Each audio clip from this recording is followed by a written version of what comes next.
नमस्कार। इस YouTube channel पर आपका स्वागत है।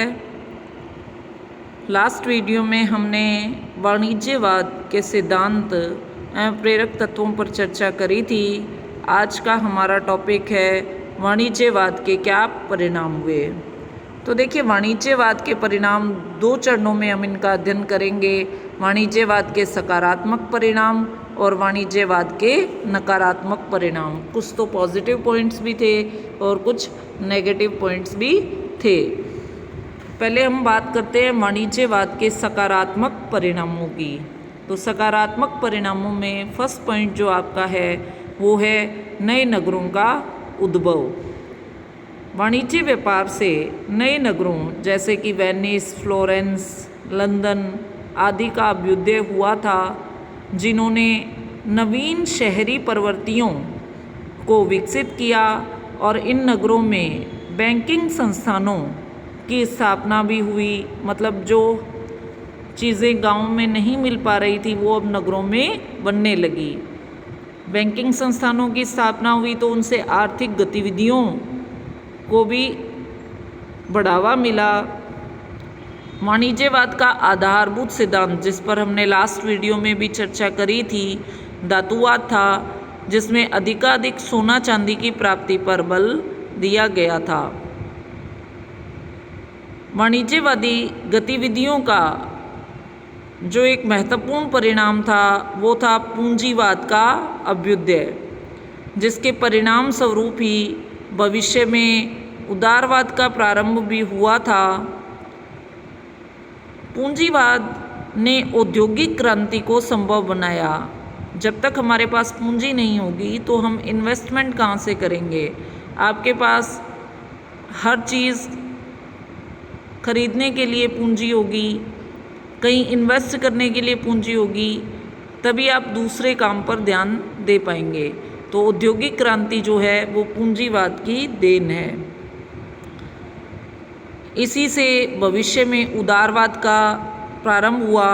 इन उदारवादी विचारकों ने मताधिकार, विचारों की स्वतंत्रता, धार्मिक स्वतंत्रता, संपत्ति के अधिकार तथा उद्योगों की स्वतंत्रता का भी समर्थन किया। यानी कि हम कह सकते हैं आधुनिक लोकतंत्र की जो नींव है वो पूंजीवाद की ही देन है। वाणिज्यवाद ने कई राष्ट्रों को समृद्धशाली बनाया। बहुमूल्य धातुओं की प्राप्ति और व्यापार से, मसालों के व्यापार से ये राष्ट्र काफ़ी समृद्धशाली हो गए थे। इन राष्ट्रों में एक नए वर्ग, मध्यम वर्ग का उद्भव होने लगा था जो बहुत ही अधिक शक्तिशाली था, और इन्होंने ही राष्ट्रीय राज्यों की स्थापना में महत्वपूर्ण योगदान दिया। यही मध्यम वर्ग था जो उदारवाद का समर्थन करता था और स्वतंत्रता एवं समानता पर बल देता था।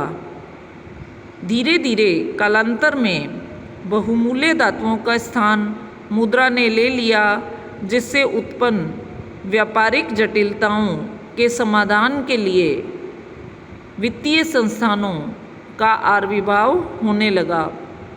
बहुत से संघ बनने लगे जिसमें जो वित्तीय संस्थाएं, जो समस्याएं सामने आ रही थी उनका समाधान किया जाता है। एक वाणिज्यवाद का जो महत्वपूर्ण परिणाम है वो है अंतर्राष्ट्रीयवाद की अवधारणा।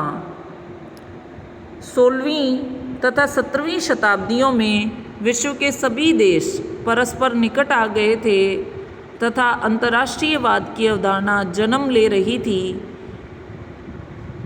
इसके जो प्रमुख रीज़न थे वो थे इंग्लैंड ने जाने अनजाने ही, एक्चुअल में तो वो व्यापार करने ही निकला था अपने उपनिवेशों से, लेकिन वहाँ की स्वशासन की संस्थाओं को इधर उधर स्थानांतरित किया और इसी युग में उसने समस्त विश्व में स्वतंत्रता, बौद्धिकता, धर्मनिरपेक्षता आदि सिद्धांतों एवं मान्यताओं का प्रचार प्रसार किया।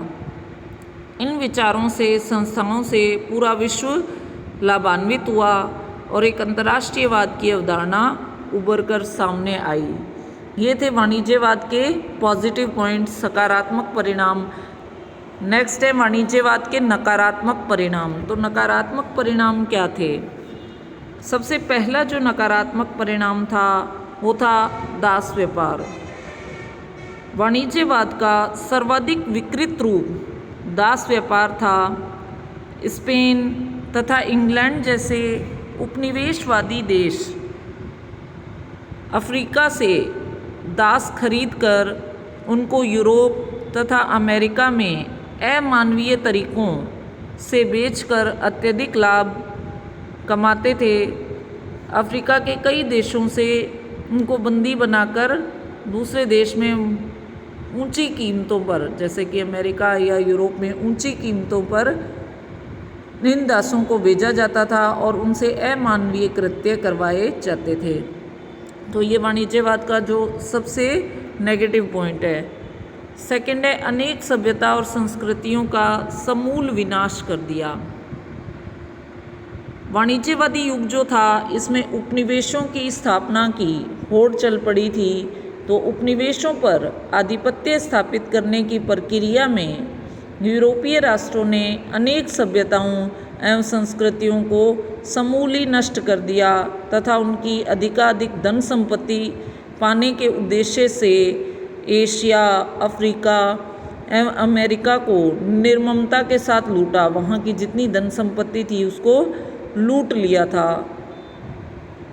वाणिज्यवादी विस्तार ने ही धार्मिक गतिविधियाँ भी सहयोगी रही थी। जैसे कि 16वीं शताब्दी में जैसूट पादरियों ने अनेक दुर्गम एवं नए भूभागों पर धार्मिक उपदेश दिए थे। इन्होंने अपने धर्म को फैलाने के लिए अन्य धार्मिक संस्कृतियों का विनाश किया। जो नेक्स्ट पॉइंट है वो है इसकी मूल प्रवृत्ति जो थी वाणिज्यवाद की, वो कैसी थी? शोषणात्मक थी। यानी जाने अनजाने तो इसने अंतर्राष्ट्रीय की अवधारणा का लाभ किया था, लेकिन वो अनजाने ही हुआ है। एक्चुअल में इसकी प्रवृत्ति कैसी थी? शोषण करने वाली, किसी भी देश से लाभ कमाने वाली। जैसे कि हमने देखा कि उनकी संपत्ति को नष्ट कर रहे हैं या फिर अमानवीय कृत्य करवा रहे हैं। इस तरह की शोषणात्मक प्रवृत्ति थी। इस प्रकार वाणिज्यवाद के महत्व को अस्वीकार तो नहीं किया जा सकता, क्योंकि इसके कारण ही इंग्लैंड, फ्रांस, जर्मनी जैसे महान राज्यों का निर्माण हुआ।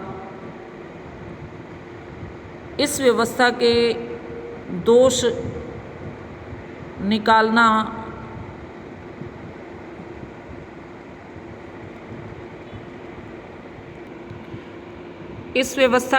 निकालना काफ़ी हद तक सही भी है, क्योंकि किसी भी संस्था के किसी भी जो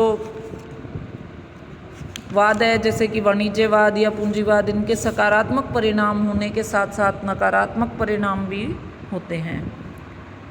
कल हम वाणिज्यवाद के पतन पर चर्चा करेंगे।